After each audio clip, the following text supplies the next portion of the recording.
Everyone said, you worked for 6 years on this? No, we worked for 1 year on this. We spent those other years on all the PvE stuff.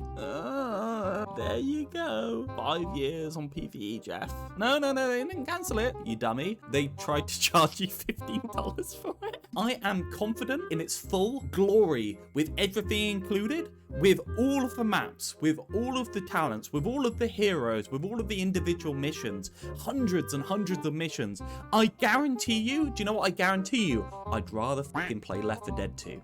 Play fair. Jason Schreier book on Blizzard, from every single interview he's ever done at Blizzard. It's like 400 different interviews, massive backlog of information. It basically goes through an entire history of Blizzard from inception all the way up until nowadays. The book is free on the open seas, that's true. Books are always free on the open seas if you got a sale and a little flag with skull and crossbones.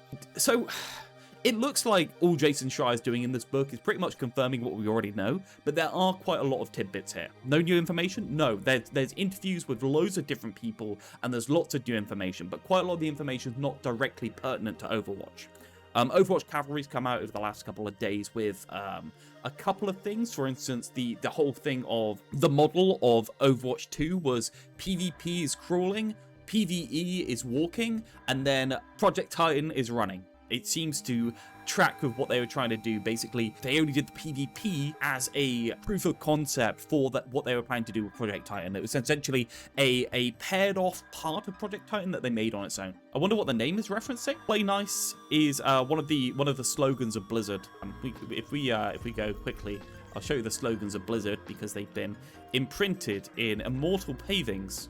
Yes, so in the square outside of Blizzard HQ, they have a couple of engravings. So these are the engravings. Gameplay first, commit to quality, play nice, play fair, embrace your inner geek, every voice matters, think globally, lead responsibly, learn and grow. I'm not going to make any comment on which one of these Blizzard might or might not embody. Yeah, play nice, play fair, that's what that's based off of, yeah. It's one of the main slogans. Every voice matters, yes, especially the ones with breast milk. Brilliant. Never noticed those. There's loads of tidbits in Blizzard World. It's a wonderful map. It's really well made. For instance, Lost Vikings was the first game made by Proto Blizzard. Originally, it looks like they wanted to make like a large number of Vikings, maybe like 20, and then they found it too demanding because they were basically babies. Remember, this is like 1996ish. This is when they were first like creating games in general. Like the whole thing of games design wasn't a thing yet. Lost Vikings was they wanted to make 20, they found they could do 3, and then they had like I'm pretty sure one that was Eric the Swift. If anyone's played Olderman, they have 3 Vikings in there that are also the Lost Vikings. One's Eric the Swift that can like jump over things. It's basically like each Viking can do different things. I'm guessing the fat one can lift things. That's my assumption. I haven't played it, obviously. I played Hero of the Storm. I know this one. Fair enough. Yeah. So Blizzard started with Lost Vikings, and then they made Warcraft, and then they made StarCraft Brood War, and then they made Warcraft 2, and then they annexed a different company, and they got subsumed, and they became Blizzard North, because the original studio of that other company was just about 100 miles north from Blizzard South, which was in LA. So essentially that is a completely different studio, and they did Diablo. And then Blizzard did the normal development, Warcraft 2, World of Warcraft, StarCraft 2, and then eventually we got into Overwatch later on. That's basically a vague history of Blizzard. Pirate Software, where he mentioned about the decimation of Blizzard North. What essentially happened in the book is that 3 of the Blizzard North leads essentially handed in their resignation, because Blizzard is kind of this company that's been passed around a lot. They had kind of this board at the front that was the people that kind of like led it through the different people that owned the company, because essentially it kept getting bought off to different places. It never really had a proper identity. But they handed in their notice to people above them, and the people from Blizzard South came in with the people above them the next day, and they had a culling because they had accepted the 3 notices. Front door to the building. These are big glass doors. And we came inside, and all the managers were standing like this, in like a semicircle. And when you came in, they would stop you, and they would have you go through this door, or they'd have you go through this door. If you went through this door, you were fired. But you didn't know that. They didn't tell you that. And if you went through this door, you were going to your desk. That is what happened. That was how we found out. Now, here was the biggest problem. There was a back of the building. The back of the building had a door as well.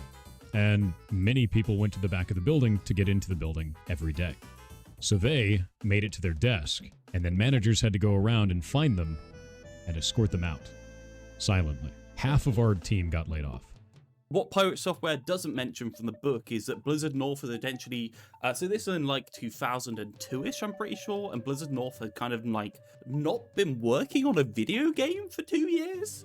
It's very hazy in my mind exactly what was happening, but it seemed like there was a lot of fucking around, not in terms of people actually doing work, but in terms of not finding a solid project for a long period of time before that happened. Why don't they just communicate like normal people? Because they aren't normal people, they're ghouls. Sounds like how someone would have described a Civil War execution. And do you know who was there, guys? Do you know who was there to lay people off? Do you know who's sitting in that room? This man, Mike Morhaime. They're HR/managers. Yeah, they're HR managers. They don't have souls. They're HR people. But yeah, the studio that did become Blizzard North, it looks like the people got kind of screwed over in the acquisition and didn't really get their full the full amount of money that they thought they were owed for the acquisition. Basically, there were bonus packages for games not coming through. So it was, I'm pretty sure it was in 2001-ish they released a game that was meant to come out in 2020, and it was pushed back a month, so it didn't come out in the bonus package for that year, so nobody got money for the game because they weren't the people that worked on the game. It was some screwery like that. So there's loads of discontent in Blizzard North, and essentially, from the looks of it, the entire place was falling apart to begin with, from how he describes it. Anyway, let's see what somebody that's actually read the entire book has to say about why Jeff Kaplan left Overwatch. We finally know why Jeff Kaplan left Overwatch. Because he spent 6 years working on a... No, not 6 years. Okay, right. There's also a quote floating around that Blizzard spent 1 year working on Overwatch 2 and 6 years working on Overwatch PvE. And that's why the things weren't done for Overwatch 2. It's crazy, but it's true. Like 6 years working on the PvE. And that's why all the features weren't implemented, because they actually weren't implemented. It wasn't intentional kind of thing. There's been a lot of talk around it. I think the things that Overwatch Cavalry have released are more or less there. Let's be honest, guys. Jeff worked on Project Titan for about 4 or 5 years. Jeff did World of Warcraft 2004, probably worked on it a couple more years, 2006. To transition to the Project Titan team, worked on that for 4 years until 2013 kind of like area, and then around there he started working on Overwatch. He did that for a couple of years, released Overwatch, and then started working on Titan again. And this entire section and this entire section were all just 10 years of working on PvE that never got released. Let's be honest, that's why Jeff Kaplan got sacked. It's a hard one with the whole idea of what's obviously come out, that Bobby wanting to increase the team size of the Overwatch team. I'm sure we'll get to this very soon, but Jeff didn't want to do it in order to keep progress on the PvE game at the same time as the PvP game. Yeah, it's very interesting and very telling, in my opinion, that Jeff has retired directly off of this. He hasn't surfaced in any other video game studio. If you look at every other dev leaving Blizzard, they're going somewhere, right? They're going. Ben Bro goes from Hearthstone to Marvel Snap. Loads of other Blizzard devs have gone directly from game to game. Jeff's just disappeared off the map. He is gone from the public eye. Hello, everybody, and welcome to the channel. So we've got a lot to cover in this video. There is an Overwatch mobile game in development. There was an idea to reboot Overwatch back from the ex-president Mike Ibarra, who actually has been fired from Blizzard subsequently, or let go rather, after the Microsoft acquisition. There's a load of other bombshells as well, things like trying to increase the team size and how that didn't work out, and a lot of other issues that Overwatch faced. And we can talk about Overwatch League and also Overwatch 2. So we're going to be taking a look at some extracts from Jason Schreier's new book. This is Plain Ice: The Rise and Fall and the Future of Blizzard Entertainment. I highly recommend you buy this book. All we're going to look at here is some of the sections from the Overwatch world, right? And the bits with Jeff Kaplan and some elements of the leadership stuff from the Team 4. I did say yesterday that the first third of the book is completely fucking damning towards the workplace culture of Blizzard. It is if a bunch of nerds somehow got to have a power structure together with no oversight whatsoever and just did whatever the fuck they want. It's completely nepotistic. It's all based on relationships within the office. It's all based on who's friends with who. It's all based on drinking. It's all based on sleeping at work. It's a horrible crunch culture. It's basically an awful work environment for anyone who has has any life outside of the office. It ruined people's marriages. They went on constant trips to Vegas to get strippers. Like, it's not a good work culture. It's a killing. I've only read the first third, but yeah, I assume the rest of it doesn't go that much better. I've got up to about 2002 or 2003. Obviously, the Overwatch team. This book, though, contains so much information about Blizzard. There's loads of stuff. I'm not going to spoil it. I do recommend you go and buy this. There Sounds is a like link. an amazing culture that I want to partake in. Yes, if you don't have a family and friends and you don't care if you're getting sued by the state of California, yeah, I'm sure it's a great place to live in. Link in the video description. What? It's not a tracked link. This isn't some sort of like promo video or whatever. This isn't affiliate, none of that shit. It's just a link to Amazon down below. You can go and buy the book if you like. I do believe it's actually better for Jason if you go and buy this out of sort of your local bookstore as well. I would like the hardback copy of this, but actually that's not available in the UK for a while, so I've had to settle for the I don't like back copies of books. I just think they're uncomfortable to read. Kindle version. But yeah, go and buy this book.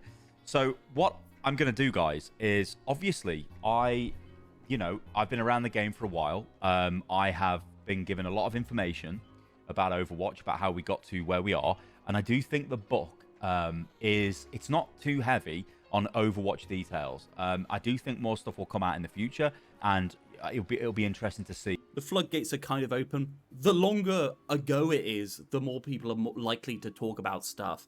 And the more that it has already been talked about, the more people are likely to talk about stuff. So yeah, this has come out, and I assume this is going to preempt a cascade of information about Overwatch from people that say, well, this is kind of already out there, so I may as well add on a little bit kind of thing. But I think let's begin, because enough of me talking crap. Let's take a look at this, and let's see where we are and how we got to this situation. So what about the idea of resources? So we're not going to start with the very early days with Titan and how we got Overwatch and all of that. We're going to focus more on what happened to the lead up to Jeff leaving and the birth of Overwatch 2 and how that moved forward. And also we will throw in a little bit of Overwatch League here. So the first place I'd like to start is here, and it is increasing the size of the team and why this was an issue. I think Bobby wanted to figure out ways to give more resources to the Overwatch team, said Millock. The Overwatch team didn't necessarily want more resources, they wanted less interference. The biggest point of contention was still the size of Team 4, which remained exponentially smaller than the teams behind rival shooters. Kotick still wanted to make it larger or create a second division in the fashion of his massive Call of Duty empire. And even within the team, some developers agreed that Overwatch 2 needed more designers, artists, and engineers to execute on Kaplan's vision. Newcomers were stunned when they learned that a single person might be responsible for a feature that would typically require dozens of people. So that sounds crazy, right? There's a lot of things going on at this point in time. I think personally, to me, that just strikes of a poor management structure and a failure to execute the filter down of management in the studio, because taking on an extra, if you have a stable management structure in place, taking on an extra 30% people shouldn't really worry you at all. It should just increase the throughput of work. Anything more than 30% obviously causes massive problems, because you have to train managers, you have to shunt people up and train them up and other stuff like that, and there's like a 6-month lag. But in terms of getting people on board in order to do work like skins, you could have just had a full production schedule of skins for Overwatch 1 at the same time as having a full production of scheduled skins for Overwatch 2, and that wouldn't have really interfered with the way that the game was progressing. So there's quite a lot of different pieces of the game like this that you could have independently expanded. It's interesting that you didn't want to. It's very interesting, because quite clear they were struggling in general, and they still kind of are.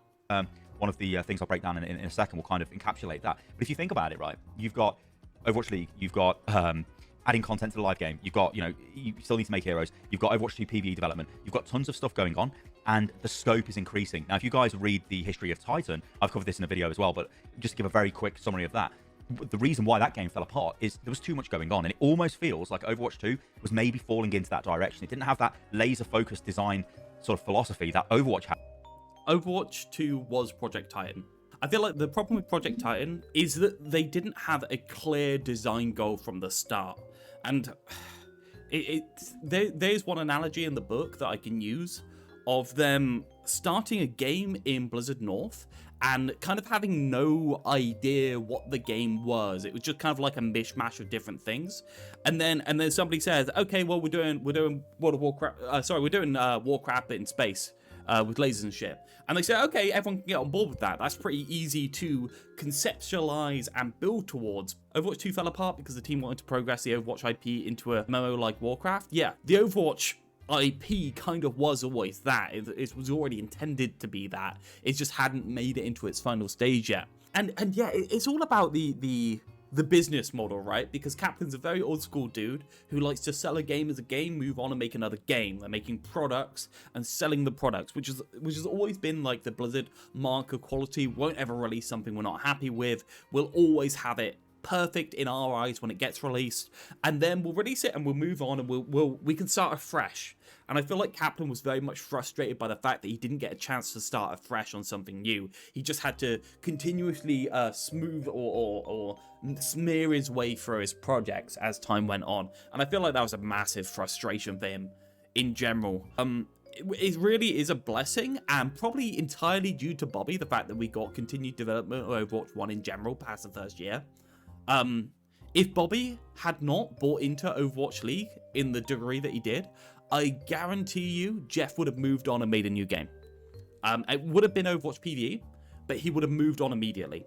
And honestly, from what I can gather, Jeff would have probably been more successful just making Overwatch PvE, because that's what he wanted to make. And it seems like he, from the all the talk about the Storm Rising and all the PvE in Overwatch 1, all the missions, they were hell on earth to create, and they needed to basically rewrite the engine from the ground up in order to make them.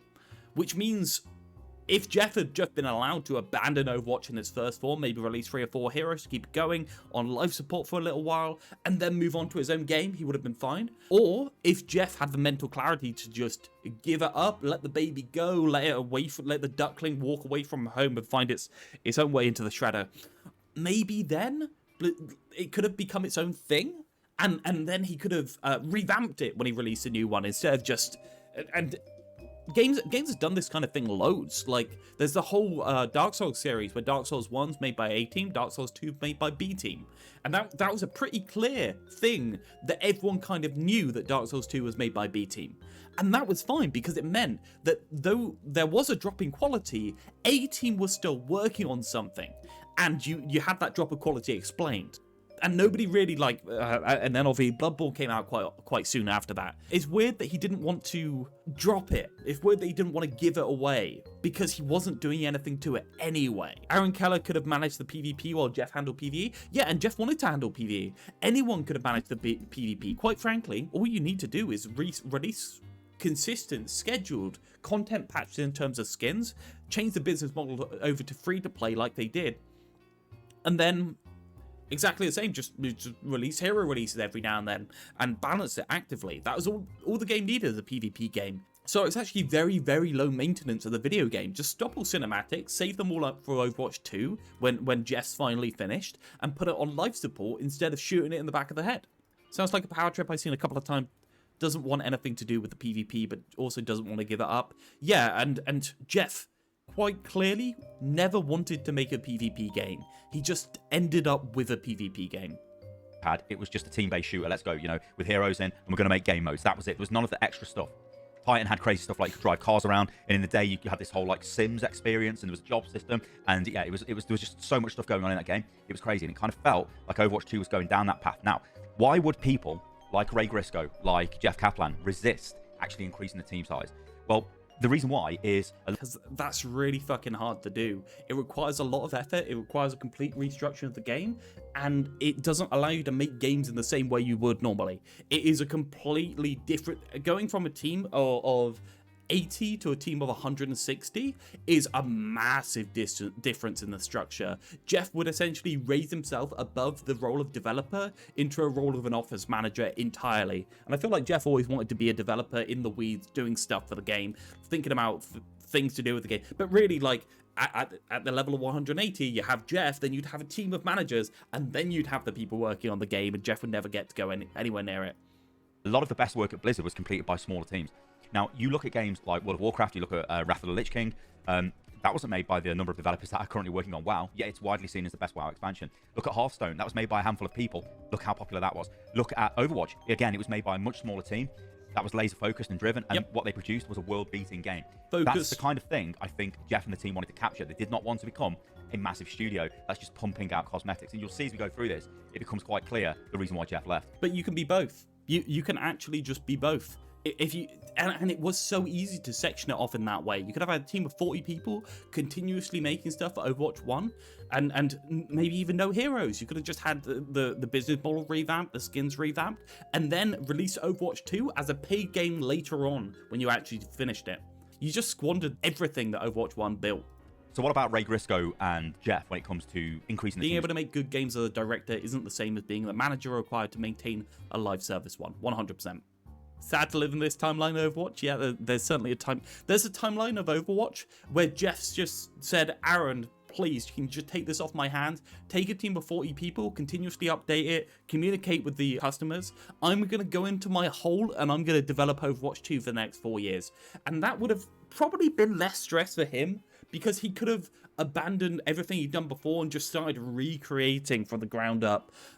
Like it seems like they tried to do, but only got halfway there. And I feel like even then they would have probably been faster without the pressure to keep updating Overwatch 1 or doing stuff for Overwatch 1 that Bobby probably put on them. As well, this is what was said. Kaplan and but Ray also COVID around that time, true. Yeah, true. Pumping out cosmetics. And you'll see as we go through this, it becomes quite clear the reason why Jeff left. So what about Ray Grisco and Jeff when it comes to increasing the team size? Well, this is what was said. Kaplan and Ray Grisco, who was now the Overwatch's executive producer, believed that expanding too much would ruin the culture, which is one of the main reasons they've been able to develop Overwatch so efficiently. Kaplan would personally onboard staff and like to know every single person on his team. Amazing, right? Exactly what you want from a manager. Know every single person on the team. Wonderful. Yeah, you can't hate that. He's not the leader of a corporation. He's a manager. 2018, they had crossed 150 people. Yeah, so it looks like my numbers were off. They were already at 150 and Bobby wanted to grow them to 300, and you can see how that get completely unmanageable. They refused to grow to the scale Kotick wanted, saying they didn't want to repeat the mistakes they'd made on previous projects like Titan. Plus, they argued it would destroy morale if half the team got to incubate cool new stuff, while the other half had to stay behind and update the first game. More quietly, the developers scoffed that they didn't want Overwatch to transform into a soulless machine like Call of Duty. Later, some of the members of the Overwatch development team would come to resent the Overwatch League, viewing it as an unnecessary distraction that had been forced upon them. So, yeah, 100%. I agree entirely. It was an unnecessary distraction that had been forced upon them because they didn't want to make a PvP game. They wanted to make Overwatch, right? Which was the project of Project Titan in total. Like it was everything, and even Overwatch League probably took away a ridiculous amount of dev hours from them, and they basically need a dedicated separate team in order to maintain it because that's what it needed. But the teams were all intermingled and they weren't separate and they weren't communicating properly. And once you get to a certain critical size and the neurons stop firing between each other, then you have a load of problems. There's a lot to take away from this, isn't there? I mean, you've got the Overwatch League, which was viewed as like a bit of an issue. It was a distraction that they didn't need. However, we will go on in the section when we do talk about the Overwatch League in this video that initially they were kind of for it, or at least the majority of developers were, because it was almost like a stamp of approval. They'd rescued this game from Titan, they'd made $1 billion franchise, and now they've got potentially a massive esports league. Like, it was like they were winning and winning and winning. And it was fun to design things like the new team icons and all of that stuff and the branding for the teams. But obviously, as time went on, they realized it was a massive drain, and yeah, as that extract states there, they were not too happy about it. So what's this issue? It's very easy to take on the extra work when you're not trying to do anything in particular. The moment you try it and start making a separate game on top of it, you realize that it's taking 30% of your workload, and you're like, wait a minute. Here with increasing the team size. Well, it's this issue of culture. It's this issue, again, what I went over was essentially, you know, you've got a group of people working together and you've made some great stuff. You want to keep that team together. You want to slowly grow it with the best people you can find in the industry.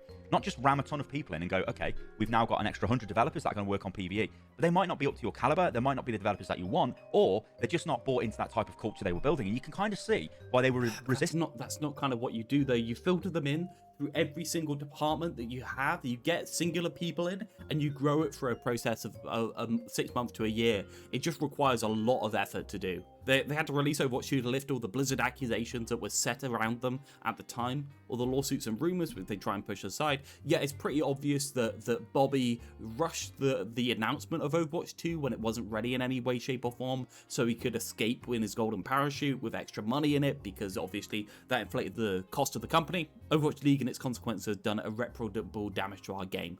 I'm not sure, quite frankly, because it definitely seems like Jeff would not have updated the game if not for Overwatch League past its 2-year mark. It definitely seems like the game had maybe a 2-year lifespan and then they were going to flip and do something else. It doesn't seem like they were planning on keeping it updated. Maybe we ended up with an extra 2 years of the game because of Overwatch League. Maybe would have had PvE if we didn't have those 2 years of the game being updated. Who knows, right? They will go to a different world. But I guess with COVID coming out, the great release of COVID, I love that release. Maybe if they started working in 2018 on the PvE, they would have actually got something done with it. But it's impossible. We're just going alternate universe at this point. Don't forget all the project Bobby had them work on that wasted time, project that would never work. Some old tweets called him out for that. I think people have forgot. Yes, no, 100%. Yeah, the developers from the Overwatch team were definitely people that could be called away to do random crap. And basically Bobby's whim, they could be called away to do random crap. It's just very interesting that somebody can have an offer of more resources, send it away, and then fail to release a product. That's the interesting thing for me. To this, obviously, as this was all playing out, us as players of the game are sitting there going, where the fuck are the updates? Excuse my language, but that's what we're doing, right? We're like, what's going on, guys? You know, I always say, I remember when I went to... It's okay, Stylo, so you're on the Ralph show, you can swear here. Irvine, it was 2020, actually. I think I might have said 2019 in a recent video. That's incorrect. It was 2020, because I literally got the last flight out before COVID locked everything down. And yeah, Jeff basically told me there, like, hey, there's going to be no more heroes. This is it. Echo's the last hero, and yeah, we're working on Overwatch 2. So yeah, and I'm thinking, holy shit, the game's going to be super close to launch. Of course it wasn't. But what Jeff was working on was the same thing he was working on when they were making Overwatch. It was almost like they're working on a game in a bubble, getting ready for that big launch where everything is polished and super ready to go. And of course, that led to its own issues. So you can kind of see here, this does... And it's so weird that like a team of maybe like 10 hours a week of somebody's time could have been spent releasing balance patches for Overwatch 1. Maybe one person could have been left to work on the balance side of it, right? Maybe one developer, and the game would have probably just survived perfectly fine. That's the crazy... It's insane to me that the game probably could have survived perfectly fine. You could have moved Doomfist into the tank category quite easily with one developer. You could have moved May into the tank category quite easily with one developer. Maybe Reaper to boost the tank numbers. The game would not have had the queue problems. You could have removed the priority pass, which caused irreparable damage to the game in general. And all you had to do was relatively sensible balance patches and talk to the community. One social media manager could have tried content creator ideas. Yeah, it's really... It's not like you need a 150-man team working on PvE and a 50-man team working on Overwatch 1 PvP. It's not like a lot. You just kind of need maybe a team of 10 at the most.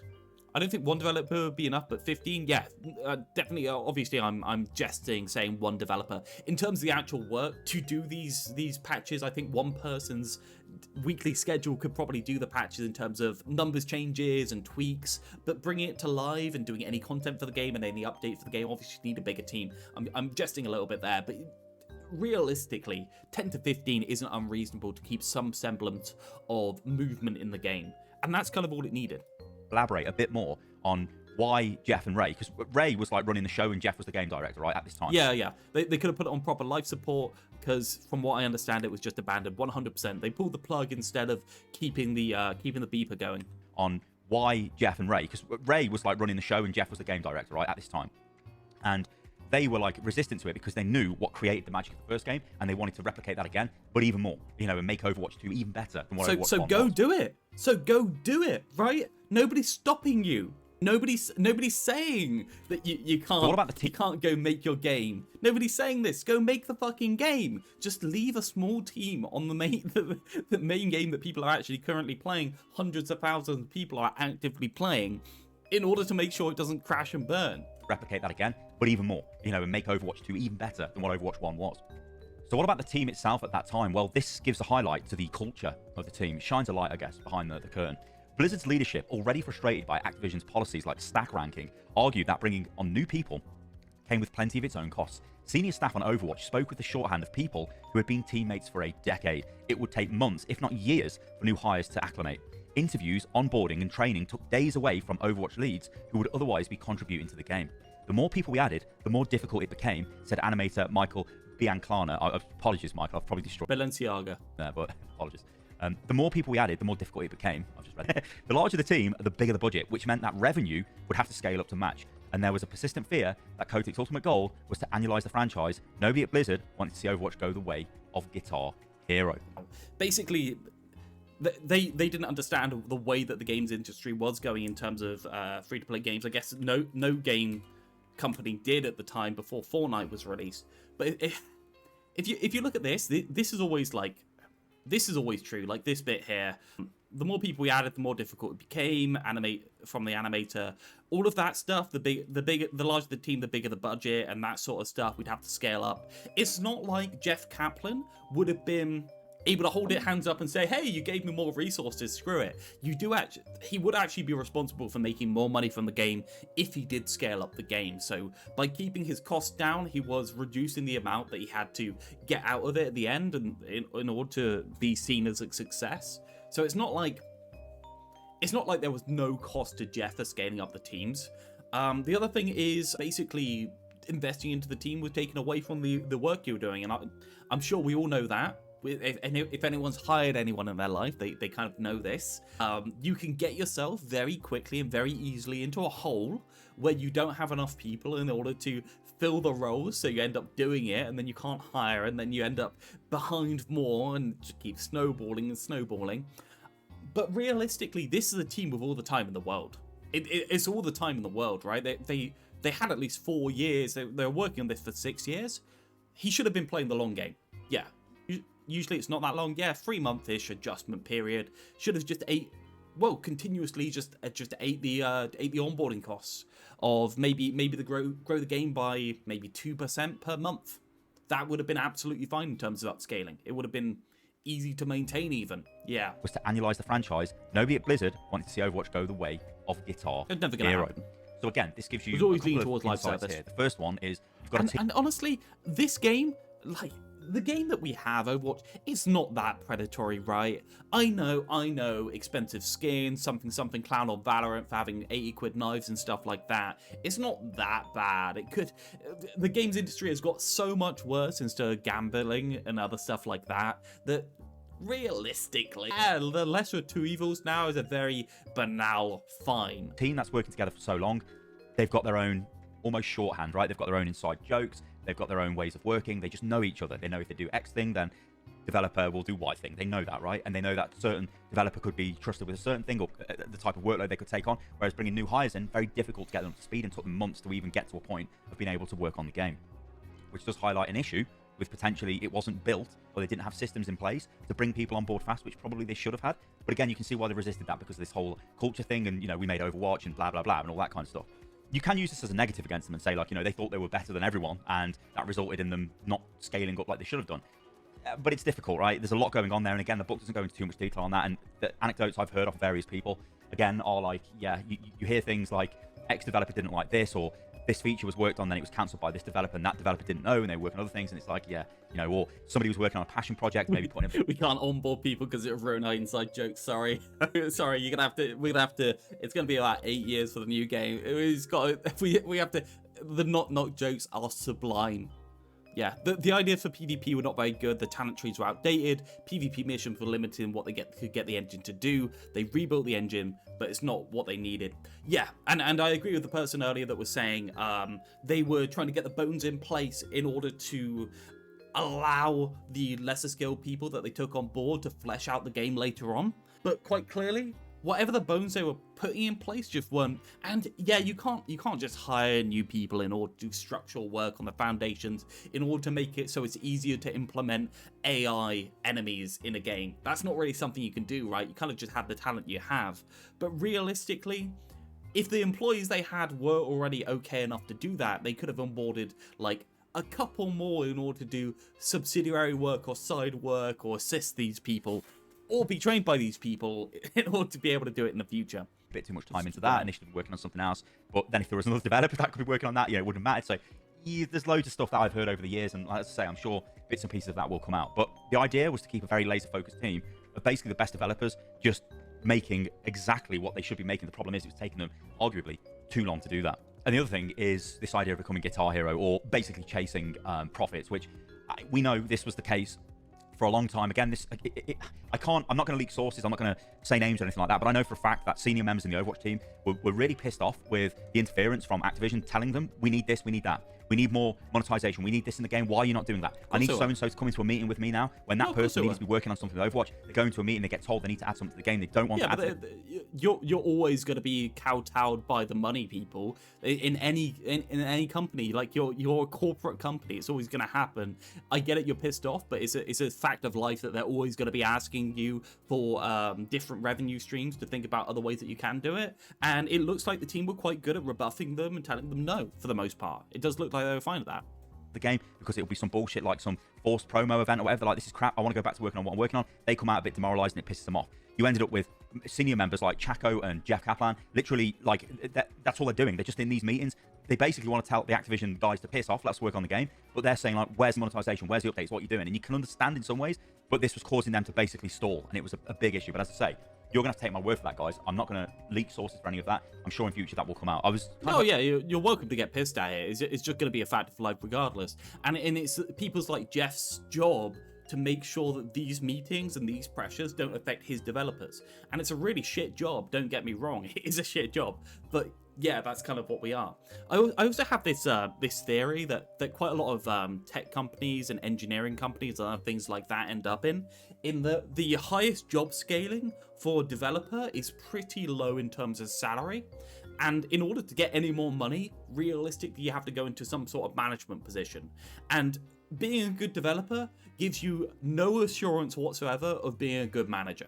It just gives you no assurance whatsoever. You can be an excellent developer. You take that one step upwards into managing people that are developers, and you can be shit at it, like really, really bad. So that's always a problem people find in high-skilled markets, because these high skills don't necessarily just transfer themselves directly into the ability to manage other people that have those skills. Hoping that would come out in this book, but I guess it wasn't. It's not a book on Overwatch, right? It's a book on Blizzard. And as I say, it's got fantastic content on Blizzard, so do go and buy it and check it out. It's really, really good. If you've got any interest on Blizzard, you'll super enjoy this book.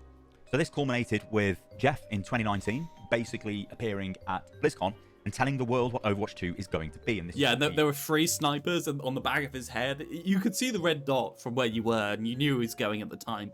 I theorized that he was going. Says Jeff Kaplan took to the stage to announce Overwatch 2, promising that it would feature story missions across the world from Toronto to Paris, which would allow players to level up and customize their heroes. The big focus, as Kaplan had always envisioned with his crawl, walk, run mantra, would be player versus environment, or PvE, in which players would be able to fight computer-controlled enemies. Fans had grown obsessed with the characters in the world of Overwatch, with its bright aesthetics and unabashed optimism. But most of that story had been told outside the game in supplemental materials like comics and those stellar short films or animated shorts. Now, that would change. It would have helped to maybe link to the comics or have the comics linkable in the video game. But, that's fine. So, yeah, the reason why I've put this section in is because this, again, will go into the reason why we see... twice if you're in danger, Jeff, yeah.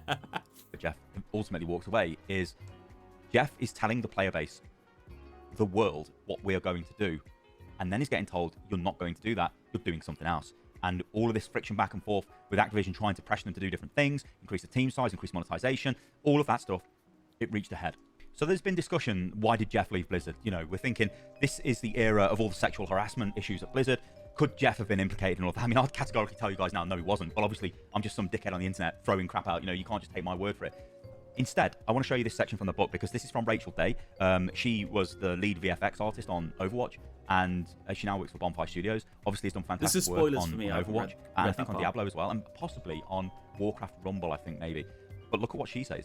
The Overwatch team is the kind of development experience that you only get once, said Day. The alignment, that cooperation, that true magic. Early in development, Kaplan sat down Day and a few other women on the team and told them to come to him if they ever felt uncomfortable.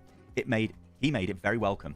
An open space, she said. In the beginning of 2014, when Day started, Overwatch was just a few basic prototypes and half-finished characters. By the end of the year, they prepared to reveal the game at BlizzCon. They built a full demo with a dozen heroes that players would be able to take into 6-on-6 combat. No game at Blizzard had coalesced that quickly since the 1990s. Mm-hmm. So I think that sums up Jeff's character there in regards to those issues. But yep. I think clearly there were, and it's not that there were problems at Blizzard that Jeff knew about in order to say that. The entire company had a culture that was just this sleep. Well, there's the example from the book of sleep in your office on a futon and then come into a meeting in a kimono. Like that's the example that is basically Blizzard. So it's incredible that he had the foresight to actually be a manager in that situation. I'm not going to say making that person comfortable is just this like crazy pie in the sky thing. I think any good manager should have done that, especially in that culture. But it definitely sets him above his peers in a massive way. What's interesting here is I actually know from Rachel herself. I remember her telling me the rate, the speed at which they were generating and making heroes. I think I can't entirely remember the heroes, but I know Torb was involved in this. Torb and a couple of other heroes were basically made in a day. It's like they made them in a day. They were in the game. Obviously, they didn't have the models, whatever, but their kit was there. They were ready to go. They were chucked in the game within a day, and then they were ready to go. And that is the type of like development, I guess, like focus they were looking to recapture with Overwatch 2 to kind of do it all over again. But I guess the issue was the team just couldn't be. It was not big enough, and there was no way they could feasibly do it in any kind of time frame. This, we're not in the era where you can take 5-6 years to make a game now. You had to turn the games around pretty quickly. And hey guys, I can make Overwatch character in a day. Let's let's just copy paste. Okay, I made an Overwatch character in a day. Yeah, I kid, but yeah, it was a good pace of work. Yeah, I think that just led to an issue. So Jeff leaves, and this is what the book says here, and I can add my flavor to this as well. So in the spring of 2021, Jeff Kaplan resigned from Blizzard, as did production director Julie Humphreys, who I now believe she's actually one of the heads at Disney in their production department. They were followed a few months later by executive producer Chaco Sonny, who had taken over from Ray Grisco, leaving a huge leadership void on the Overwatch team. On his way out, Kaplan urged his staff not to let business realities overwhelm their creativity. Now, before I go on here, I will say this was the main focus of Jeff. I've had a lot of conversations with Jeff over the years, and I remember quite a few conversations. I remember conversations in and around, it was actually one of the Overwatch League finals, and he did not care about the business element of games, which might sound crazy, but you've got to think this was Blizzard, and it's not like they didn't have enough money to make things happen. And it was almost like the mantra, the philosophy was, if you let the best do what they need to do, you let them cook, they will give you greatness. And it's been proven at Blizzard time and time again that worked. The problem is when the business people start coming in and start forcing game decisions because of cost, then that curtails any kind of creativity that the creative individuals might have who don't care about budget, right? And this, I agree entirely, but I do think that making the best product that you can is not good enough anymore for gamers. Even if a game's free to play, a game has an implied value and an implied cost by the amount of time you have to spend to onboard it. And I don't think Blizzard were necessarily hitting that with their business model that Jeff wanted for the game. I don't think it was what the gamers wanted. I don't think it was the correct direction for the game in general to just be abandoned for such a long period of time. Now, yeah, of course, like the talent's going to do its best work if they're not affected by anything else.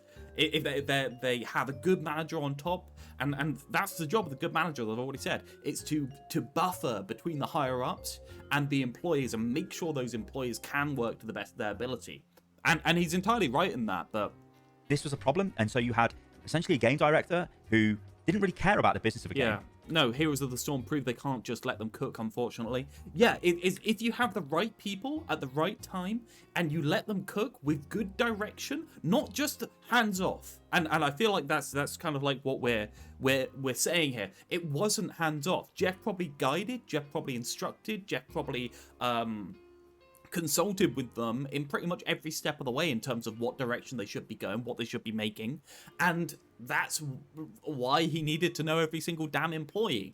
And it's a very large shot from there to Activision, Blizzard Call of Duty, where essentially your job as a Call of Duty person would be to sit in your cubicle and churn out a weapon model 5 times a week, right? That's your job. It's so piecemeal, it's so small, and you don't need any oversight. And that's kind of like the purpose of it. That's kind of like the idea of the business model of the bigger studios. And you never want to get to that point. You don't.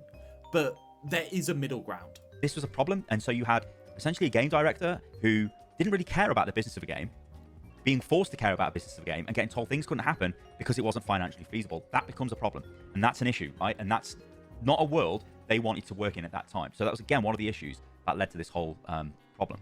Anyway, this is really interesting as well. So and I also do, tell that to Concord, I also do think Blizzard and Overwatch in particular was unrestrained in the idea. I think the hero shooter genre is one of those where you can kind of just throw shit at a wall and make it work. there is very few game genres where you can do that without good direction. It's trivially easy to just make a hero, it be broken, and then nerf numbers until it's not broken anymore. You just need to make it interesting. And coming up with interesting ideas for what a character might do is, I would say, in terms of game development, probably one of the easiest jobs you can do. So it's no shit to me that they were able to make a hero-based shooter with the team, but weren't able to make a PvE experience that flows properly, has a reason to always come back into the game, has a talent tree with loads of different things, that sort of stuff. Because making individual heroes is pretty damn simple if you don't have any heroes in your game already, because you have everything to play with. So what about Overwatch League? So, oh dear me. So, now, it was kind of interesting to me because I've seen some chatter online that people weren't actually aware that it was Nate Nanz's idea and it was not Bobby Kotick's idea. Again, there's more information than what I'm going to show you here in the book, so I do recommend going and get the book, but I'll just go over this because it's crazy. So, Kotick's esports turnaround could prove beneficial for Blizzard's own initiatives because basically he didn't like esports, but now he did. In the summer of 2016, Nanza and his team met with Activision's executives to formally pitch what they were calling the Overwatch League. Kotick loved the idea so much he told Blizzard's staff he didn't want to work with the NBA or any other. Yep. So, Overwatch was released in May. I'd say by, what was it, September? Where there was the first, like, PvP thing for the game. And then December, there was a tournament for Overwatch. I can't remember exactly what the tournament was called and what the events were, but this is kind of like the time scale where it was released in May, January, February, March, April, May, remember, 5th month in the year.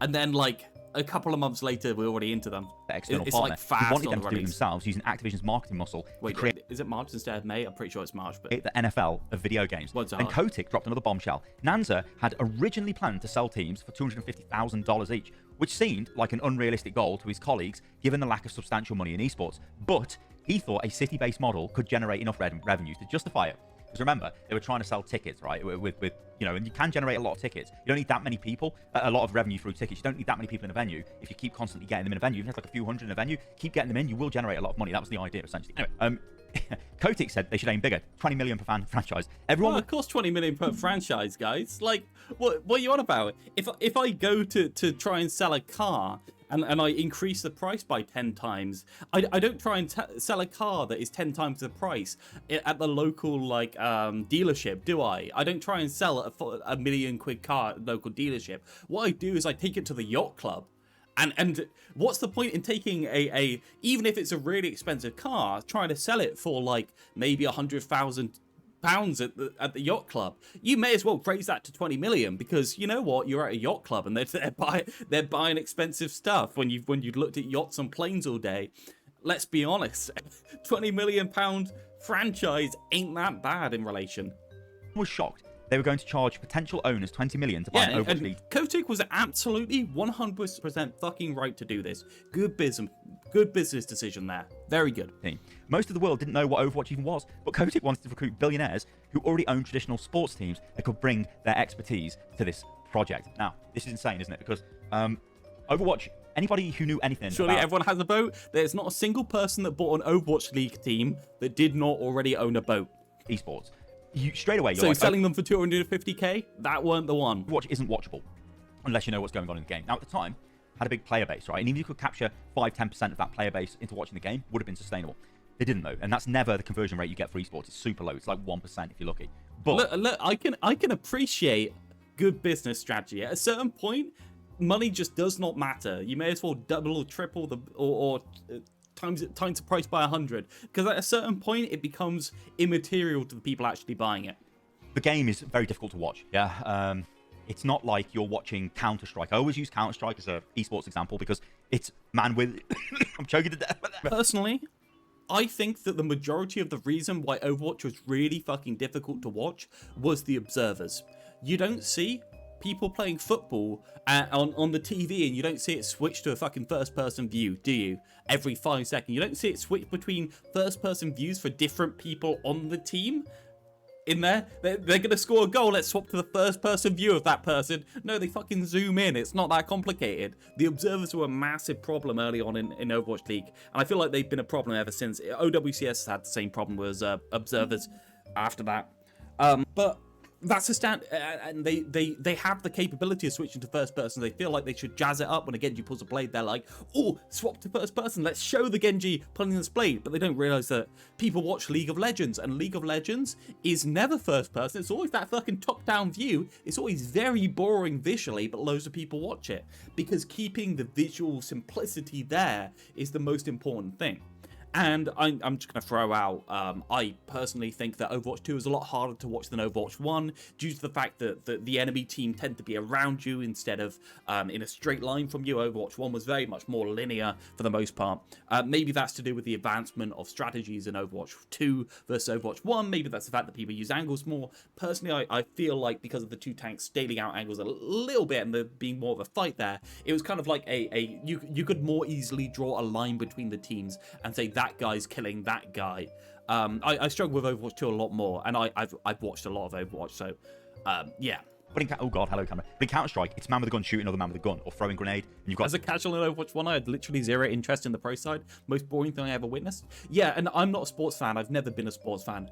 I really struggle with sports. I've always struggled with sports. I have this kind of like brain thing where I really struggle to associate names with like... In general, I really struggle to associate names. So all of these here, I can go through. I should bring up a random game. I have OC's game loaded. I'm looking at these people. Guaranteed, I've seen all of these people play before. All of them. I can tell you I know the names of quite a few of them. I have no idea what the hero pool is. I have no idea what they're good at. I am very bad at associating names with people. I cannot do sports in any way, shape, or form, and therefore I struggle because sports requires you to be invested in the players, invested in the teams, invested in the storylines, and maybe Overwatch 1 at the start didn't quite understand that to begin with. In terms of chat, do you know how I actually relate to chat? I've said it before. I relate to chat mostly by colors. And that's how my brain actually processes names. I relate the name to the color, and I relate the color to the type of person. It's kind of just the way my brain works. Like, it doesn't work otherwise. So I really struggle with team-based sports, and that's why, quite frankly, I've never tried to cover competitive Overwatch in a serious way, because in order to know what the players are and what they're good at, I need to remind myself individually of every single player. Birthdays, for instance, I cannot remember birthdays. I cannot remember names. So if somebody tells me their name, I will spend the next 10 minutes repeating it in my head, and it will go the next second. If somebody tells me their birthday, I have spent 5 years of my life with my partner, and I didn't know her birthday for that entire time. That's just me. I can't do it. For some reason, things have to be connected together. If they can't not connect together, I can't do it. And people will be like, oh, you didn't try. I fucking tried, guys. Like, I tried really hard. In the end, I just put it in my phone and just looked it up when I needed it. And I remember it now after years of looking it up over and over, but it took a while. It took a long time. Okay, let's go. Make a tattoo then? That'd be smart, yeah. Got a disarm a bomb, right? Unless you're playing... Oh, hello, camera. But in Counter-Strike, it's man with a gun shooting another man with a gun, or throwing a grenade, and you've got to disarm a bomb, right? Yep. Unless you're playing hostage. Counter-Strike lends itself to a first-person camera really well. The esports level. So it's like, you know what's going on. Even StarCraft 2, maybe a better example, right? You can see Red Army versus Blue Army. You kind of know what's going on. You don't know the ins and outs of it, but you can see bigger army, smaller army, maybe the bigger one will win, right? Although, you know, maybe Micro is a bit better for the other team, and yeah. Maybe not the best example. But Overwatch was just like, we don't know what's going on the screen. Too much stuff. So really, it was never going to be a massive esport. And I, again, like, I'm not going to drop... It could have been a massive esport. People just weren't good at presenting it in a reasonable way. I think the team colors needed to be a lot stronger, so it was very much easier to see at a glance who was on whose teams. The outlines for the characters should have been a lot thicker for watching it. They should have watched it back at kind of like a 200% thickness outline, so you could tell who was blue and who was damn red. And then they should have kept the camera on one person's point of view, or kept the camera at a neutral level looking into the map where the objective's here. The camera should have either followed one team or be neutral, and that should have been basically it. Casting needed to understand the game better too. Yeah, well, the game's very complicated. I feel like we're also struggling with the fact that nobody knew how to play this fucking game. And they still kind of don't. The weird colours kind of threw me off, to be honest. Yeah. Especially as a colourblind person, I would get that. Drop names here, but I think it's quite easy to work out who this would be. They never wanted this artificial league. They wanted a grassroots development of the game, which, if you go way back to Alienware month. Of course they did. They got thrust upon this, so they wouldn't. Let's be honest. There's nobody working on the Overwatch team that was like, "Oh, maybe we should do an NFL format." It weren't going to be their idea. They weren't going to come up with it. Bobby was the only person weird enough to come up with an NFL format for a game like this. Yeah. Melees, and even before that, right? It was organically growing, and the viewership was good, right? This was something that was competing with bigger esports, right? And it was growing. It would have sustained itself.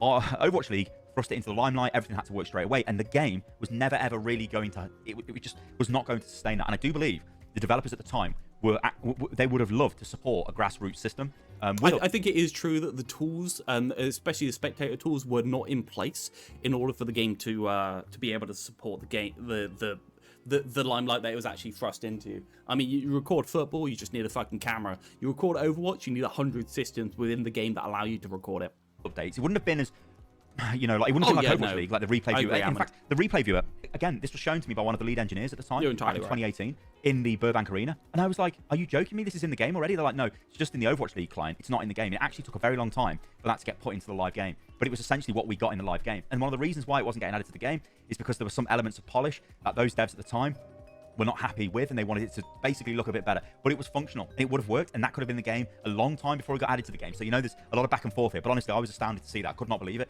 It was one of those moments where I was like, holy shit, this is a thing you guys have got. Why can't I use this? I'd love to use it, right? Remember, this is back in 2018. Again, I'm not going to name it. And this is the type of thing that wasn't in video games back then, but does need to be in every single competitive video game now. A competitive video game without a replay viewer is absolute trash.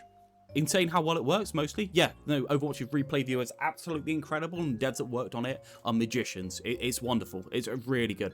Many names there, but, you know, a lot of these people have since moved on a long, long time ago.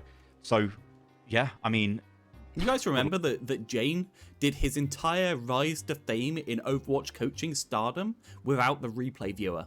Imagine that, guys, right? You managed to do an entire streaming career off of coaching Overwatch in retrospect, and you don't have a fucking replay viewer. Lord. So what did the devs actually think here? Now, initially, they liked Overwatch League because, like I said earlier on in the video, crazy. It was that stamp of like, hey, we've actually made it. You know, this is like a stamp of approval. It was mostly coaching off YouTube videos and training room. For the people who had made Overwatch, the Overwatch League was a surreal experience. A few years earlier, Jeff Kaplan and his team had been reeling from the cancellation of Titan, the biggest failure in Blizzard's history, which Kaplan told one interviewer had impacted him on a deep and profound way. Now, their creation was the centre of a massive initiative that could change the way the world thought about esports. Many of the artists and programmers who'd worked on Overwatch were happy to work on the Overwatch League. They created brands, designed team logos, and even built tools like an in-game replay viewer that would let Overwatch players watch matches from any angle. But soon it became clear that Team 4 had too much work to do. Kaplan's team needed to simultaneously, 1, help out with features and art for the Overwatch League, 2, develop the sequel, and 3, create new heroes and updates for Overwatch. So you make a sub-team, guys. It's not really that difficult. You literally get a head of a department, and you separate and you get that head to run 2 sub-teams that are connected but separate. And that head of the department trains this team in order to allow them to do the replay viewer type stuff, and then they split up with their own head and they can do that type of... It just seems like mismanagement of the ability to hand down responsibility to me. Which had almost certainly turned into a live service game over the previous 2 years.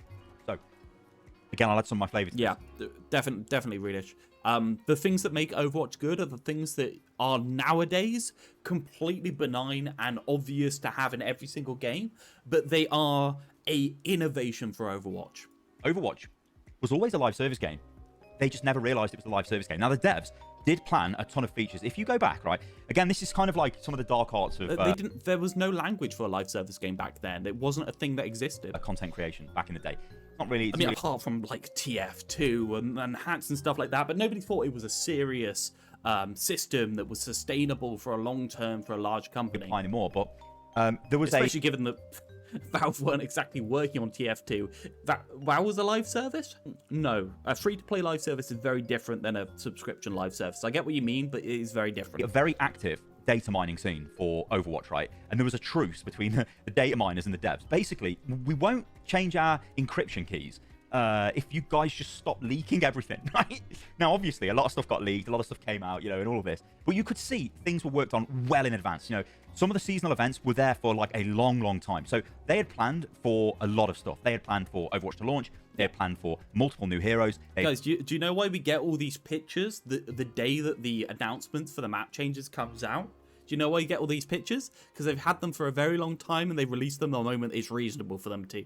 The moment that any announcement from Blizzard gets, we get a bunch of leaks immediately because they've already had the leaks. They planned for seasonal events with different types of cosmetics, different, things like Lucio Ball. We knew about that for a while before that even happened. So all these things. 2016 League was out like 7 years ago and Dota 2 for 4. It's a different style of model. I get what you mean. But realistically, 2016 League was the start of it, and then it never really found traction in the mainstream for a couple of years regardless. Too many people were leaking things, so now creators do not get early access like they used to. Yep. Lucio Ball should have been the esport. Excellent. So they did actually plan a game, which was like a live service game, because you got to think Blizzard have always updated their games, right? Warcraft is probably the only like live service that they've had. WoW, I'm talking about here, because it was pay monthly. People are constantly invested. They need to constantly update the game, right? I know it's an MMO, so it's not technically a live service in what we see as a live service game now. But Overwatch was always designed to have content. So I don't think it's fair to say Overwatch, they didn't realize it was a live service game, because they did. It wasn't a live service game that would go forever, because they wanted to support it for. I think the point with Overwatch is that all of the stuff that they planned to create for Overwatch was either going to be stuff that they would do anyway while developing the system for the Overwatch PvE, or content that they required for the Overwatch PvE. Every single hero was absolutely fine, because do you know what? We're creating the heroes anyway, so we may as well release them until they decide they're going to save them up. But this was their full scope of idea for what they wanted for the totality of Overwatch in general. So did they give up on Overwatch the day that it launched and they were just making stuff for Overwatch PvE from then onwards? Kind of. I mean, kind of, apart from the stuff they were forced to do, for like replay view and other stuff like that. Maybe that's why they ended up resenting it in the future, because it wasn't providing value towards their future game. But yeah, who decided to save up Wife Lever? Yep. For a year or maybe 2, and then they're working on Overwatch 2, and then come back in a few more years, you get Overwatch 2 and it's even bigger, right? That's kind of what the plan was, and it didn't really happen like that, did it? But that was the plan. So yeah, don't kind of believe the hype when people go, they didn't realize it was a live service game.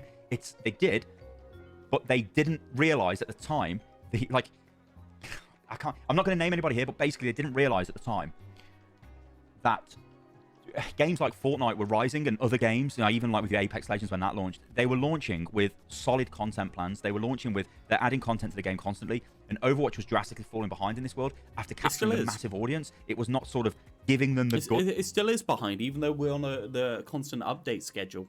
Wish they'd had to keep increasing the workshop devs to keep building the workshop out. The community would make great content for free if they had the tools. Yeah, no, the community would definitely make stuff for free if they had the tools. But it's kind of weird that they spent all the money on making the workshop and then didn't update it. It's kind of weird, right? Once your game is big enough, you get permanent free content by releasing community service. Yeah, and because of the variety, it reduced the burnout on the main game as well. It's very interesting. I do wonder how much of a commitment it would have required for them to keep updating the workshop in the way that they should have been doing the entire time. If it was an untenable amount of extra work, or whether it was just like giving them poor... You're thinking about all the different genres of video game that were created just because the workshop tools in StarCraft and Warcraft were actually good enough in order to create stuff in them. I can't see anyone thinking it's a poor investment, personally. So I've made the point about Jeff not understanding how you run a live service game. He's talked about his own frustration trying to talk to Jeff about it. Okay. Basically, and they were too focused on working on Overwatch 2, and it just got eroded away. And I've had some frank conversations with people, and they basically told me, we're not just making updates for the sake of it. We're going to make something great. And that's yeah.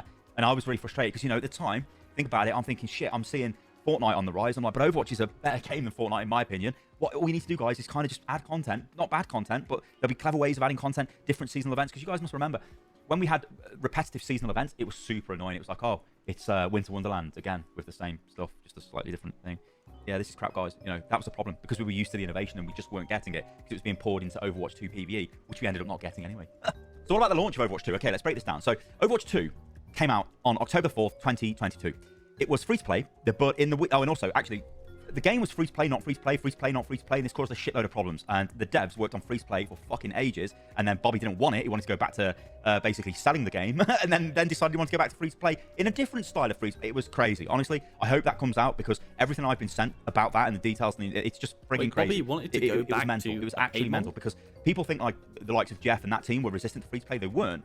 But they wanted to do it in a certain way, and then they got approval to do that, and then they started working on it, and they got told they couldn't. It's just... fuck. Yeah, okay. Alright, that must have been the part of the screwing about that people always reference. The devs have always been referenced being screwed about by quite a lot of things with extra work. I'm gonna guess half moving to a free-to-play model and then cancelling the free-to-play model to try and release Overwatch 2 was kind of like one of the things that were, like, wasted a lot of development time.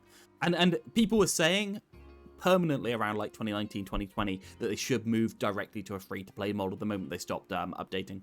Overwatch Mobile was confirmed. Yeah, it's still coming out, I'm pretty sure. Overwatch, it's still being worked on. Terrible. Actually terrible. But anyway, in the weeks that followed, players were stunned by what appeared to be exorbitant microtransaction prices, skins, for characters that could cost upwards of $20, and pricey bundles like Halloween-themed pack that charged I heard when Bobby first saw Overwatch, his reaction was that it was great, and he wanted to know if he would be able to play it on his phone. Excellent. $40 for 4 outfits. Most controversially, given what Kaplan had promised for the first Overwatch years earlier, some of the game's heroes were unavailable when you started playing. Honestly, make a Gamba game based on Overwatch. I don't even fucking care. Just make a Gamba game where you upgrade your characters through opening loot boxes. Doesn't matter to me. I ain't gonna play it. It's not gonna ruin my time of day. It's fine. If you want to make a Gamba game, if you want to hire a completely separate team of people to make that game and release it and farm money from all the idiots in the world, that's fine by me. I don't even mind. As long as you don't give up on the idea of Overwatch existing as a separate game because it's not making as much money as the gambling inevitably will. To unlock them, you would either play a ton of matches or pay to speed up the process. Now, I won't put this quote on screen because this quote I've literally covered to death over years. Gacha game with 5-star Mercy skins. Yeah, there you go. 5-star Kiri from the loot box. Yeah. But it's from Waterkong, the gem of Overwatch, basically saying like, yeah, you know, the reason why we decided to put heroes behind paywall is because they're the highest engagement thing we've got. So yeah, that's why we did it. Basically, we know people will buy the heroes, so let's sell them the heroes. That's what they were trying to do. Oh, no fucking shit, Stylo. Bullshit. Like, obviously this has been repealed and got rid of because they realized. Yeah, they. Guys, did you know they sell the heroes because they wanted more money? I'm not gonna trust him as the first source. I need a couple more sources just to make sure this is true. But you know, stupid. I don't know whether it was because gacha would go hard. Yeah, I don't mind. I've been getting into gacha lately. I'm sorry for your loss. They realized it was causing so much damage to the game, or they just wanted to get a PR win, or you know, they realized if people got access to the heroes and they buy more skins. I don't know.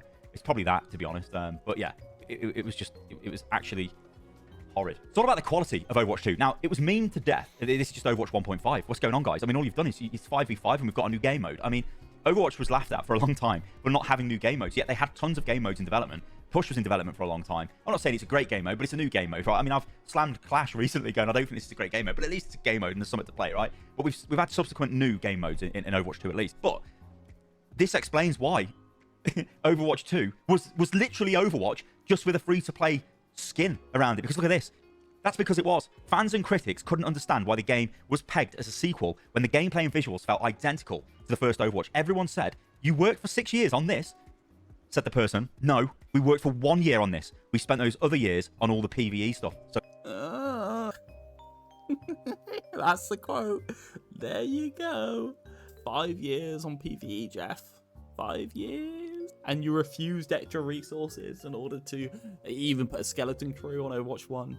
Just to cancel it, yeah. No, they didn't cancel it. Andy, they didn't cancel it, you dummy. They tried to charge you $15 for it. For free maps. Yeah, and I may as well say here, I am confident that in Overwatch PvE in its full glory, with everything included, with all of the maps, with all of the talents, with all of the heroes, with all of the individual missions, hundreds and hundreds of missions, I guarantee you, do you know what I guarantee you? I'd rather fucking play Left 4 Dead 2.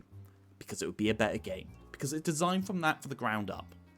It's just not, it just never was going to work because it's not an engaging form of gameplay to have PvE grinding to grind out talents.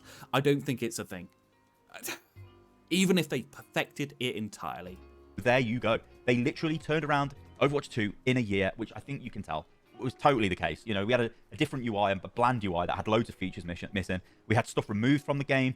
Yes, the game did have a new engine. Respectfully hard disagree. No worries. That's okay. I wanted Destiny PvE and Overwatch PvP. Rip my dream. Yeah.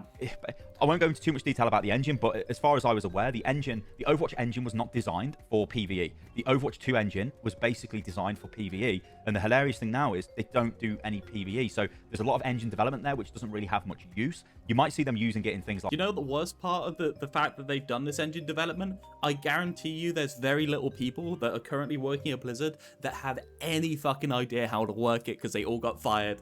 They did all that engine development and it's just like... It's the appendix of Overwatch right now. It just exists in the corner and occasionally it gets infected and tries to kill you. Like...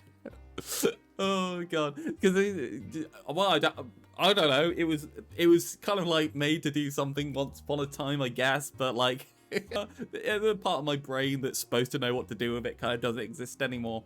Like limited time events and stuff like that, but it doesn't really have much use. So a ton of development time was kind of, I guess, wasted on that, given what we know now. But yeah, I think that's just an interesting point to bring up. So if Blizzard made Back 4 Blood with a bit Blizzard polish. Agreed. Yes. You know what? Left 4 Dead, if it did have, if it Back 4 Blood with the Left 4 Dead gameplay flow, I think that would have been the ideal Overwatch thing. But in terms of the amount of content it would take to get there, they're for some reason making this story-based when realistically, it's hard, man. Because Left 4 Dead was specifically made around like the texture of having these special and it's quite clear that Left 4 Dead with the model, right, guys, with the smoker that grapples you and pulls you in from a long range and other things like that, right? It's quite clear that that was the model. But like I'm thinking about the best case scenario where Overwatch would have needed... They needed some sort of horde in order to keep it like relatively interesting, some sort of thing. Like having it time-based I don't think is interesting enough. I think Left 4 Dead, having it so you can die on the missions quite easily and having to restock and other things like that is quite a good gameplay loop in the middle of it. And I'm trying to find a way that you could take out all the survival elements of Left 4 Dead and still find it interesting enough in order to have this PvE interesting. It's hard. I just don't think it would have ever worked out. And that's obviously why they struggled so much on it, obviously. They should have put the PvE money on animated shorts. Yeah, it was a year in development, which I don't think anybody is surprised by that. There's also a mobile development Could have released it with 5 heroes, Rhine, Reaper, Tracer, Mercy, Anna, build off that and slowly add new heroes. But adding the heroes wasn't... Yeah, I get what you mean. The trouble is... Okay, so I've done this maths before, and maybe I'll do it again on stream. Each individual hero needs about 5 individual missions in order to have an individual campaign. I think 4 is the minimum. 5 is reasonable for the amount of missions that individual person would need in order for Zenyatta, for instance, to have a storyline in it. You also need a campaign. I think the campaign realistically probably like 20 missions. And then you need talents for each of the heroes, and that's probably like 50 abilities per hero. In terms of like multiplying all that out as work, they had done maybe like 2% of it by the time they released the 3 missions. As opposed, obviously we can't tell how much that is done in the background. We can't tell how much of the progression of the systems they needed in order to make these things in a fast way was done. Maybe it was 90% done and they didn't need to do anything else, and the rest was just copying and pasting enemies into a map. We can't tell that, but certainly it doesn't seem like they were far along the way. It just seems like too much stuff. Yeah, it just to me seems like too much stuff. But I could be wrong about that. They could have the foundations done entirely and be ready to go. They could be anywhere along that track. Of Overwatch. Well, like, there's a mobile game, I should say, in development for Overwatch. This isn't a new game. This isn't like a different take. It's literally Overwatch just playable on Android and iOS. It's just like Call of Duty mobile. In fact, it is basically... What? It's literally Overwatch mobile? Give me my gacha, damn it. Based on Call of Duty Mobile. But we've got confirmation here anyway. So Overwatch was led by Walter Kong, who oversaw the release of regular heroes and content for Overwatch 2, as well as new projects like a mobile version of the franchise. So, like I said, there is a mobile version. I can make mobile Overwatch. It's quite easy. Look, I'll make mobile Overwatch. Windowed, apply. Here you go. Render scale, right? Render scale. Let's put that down. 50%. There you go. Right. Mobile Overwatch, guys. There you go. Put two scrolly things on the screen and then 2 shooty things on the screen. Easy. It's that easy. Overwatch coming at some point. I don't know when that will launch, but it will be coming out. Simply because they're going to get clowned on if they launch mobile Overwatch. Genuinely, they're going to get absolutely clowned on. I think quite a bit of development has gone into this, from what I understand. But again, like, I mean, that could just result in them cancelling it. I don't know what Blizzard are like. But I know that Call of Duty Mobile does quite well. So given the amount of, like, I guess, manpower... Watch engine can't handle 5v5 on mobile. Guys who are going 4v4. Yeah! Required to sort of run the show. So I think they're just thinking, let's do the same for Overwatch, which... Yeah, comes as no surprise. But again, like, my issue with Overwatch is I want to see new experiences with Overwatch. And they are working on new experiences. I don't have any information as to what they could be, but they are working on new experiences. And yeah, I kind of want to see what they can cook, but I don't know.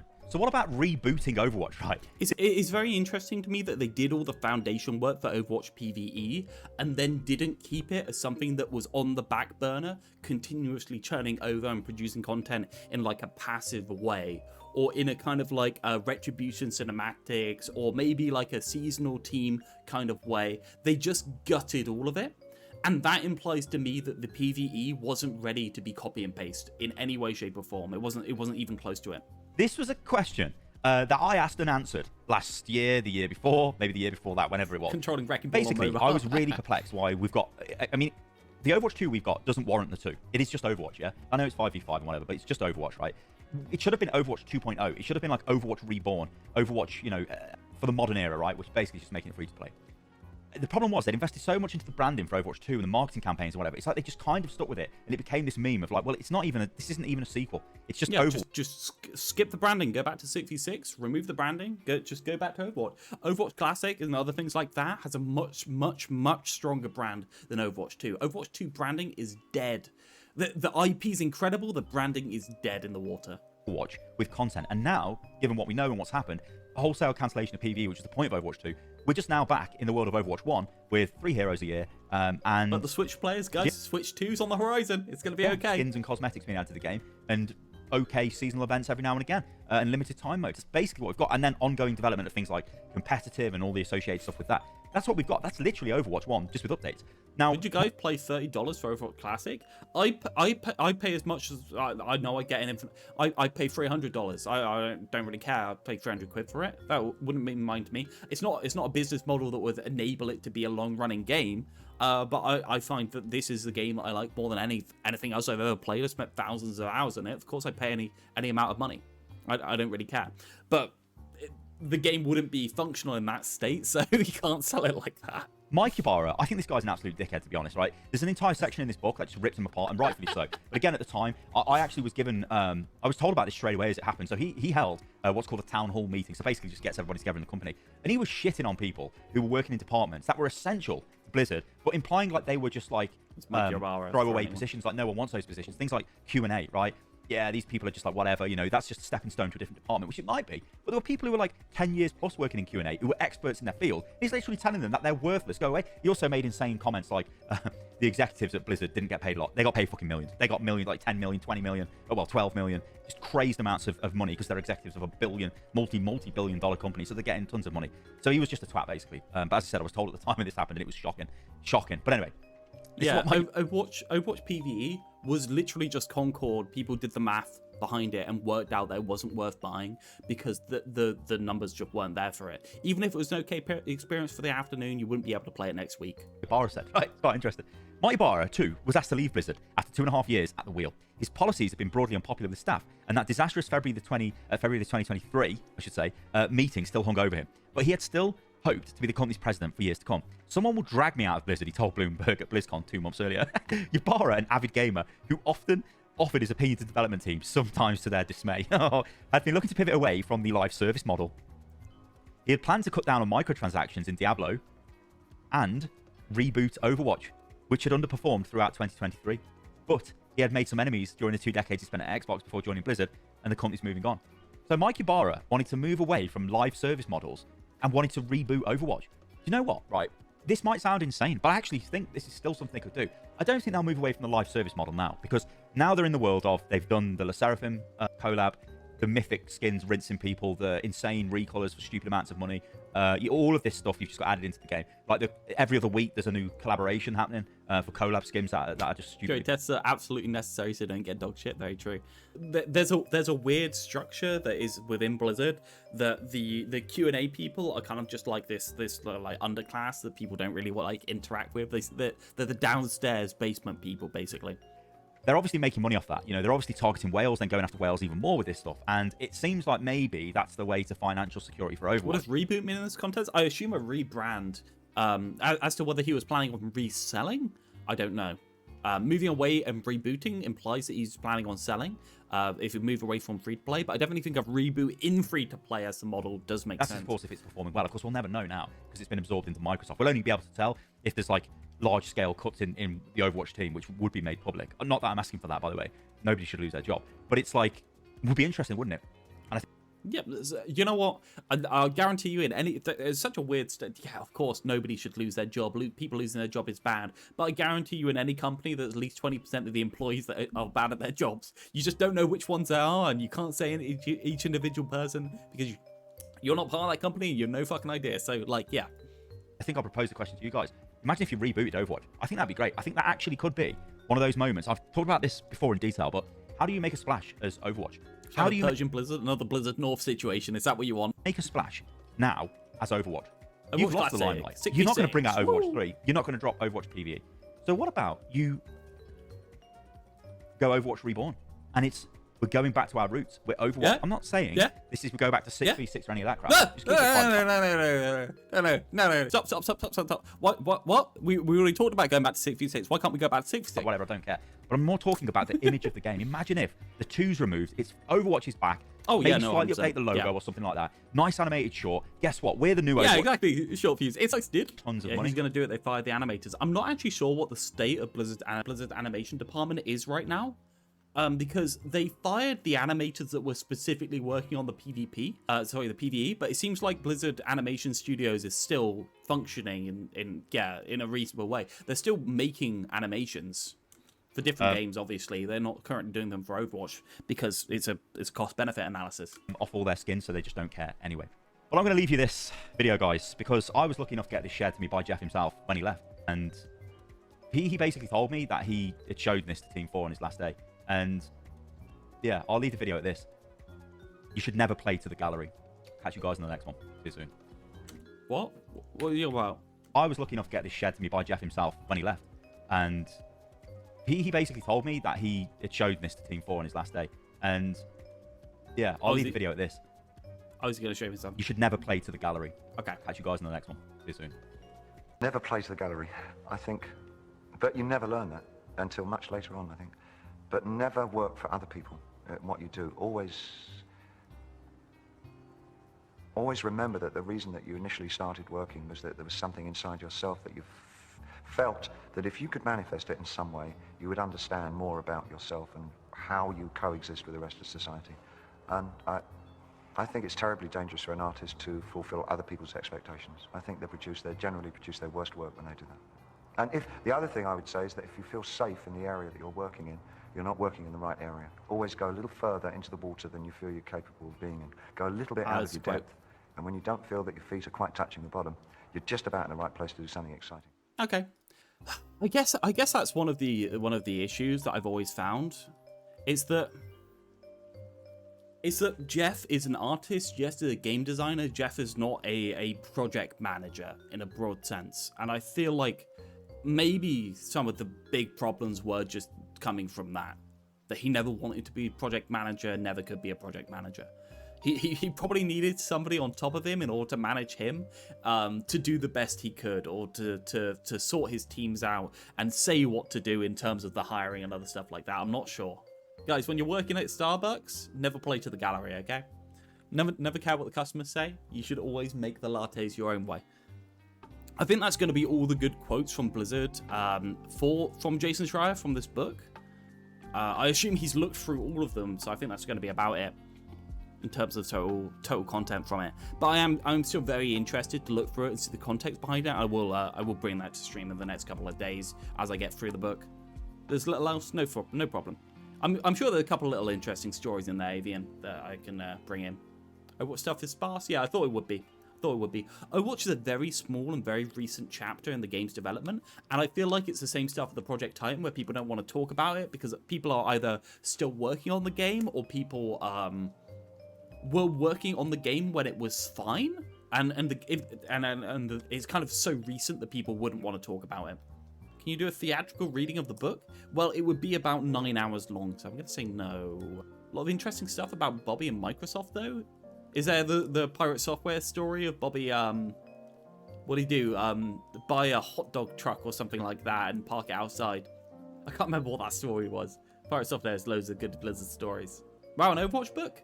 I can't be. This is Play Nice. This is by Jason Schreier. He's kind of like the preeminent games journalist. Well, he's the only real person that you couldn't replace with AI in the games journalism space for the most part, that is doing actual journalism by interviewing people and writing stuff about it. This is basically a history of Blizzard in general, from creation to death.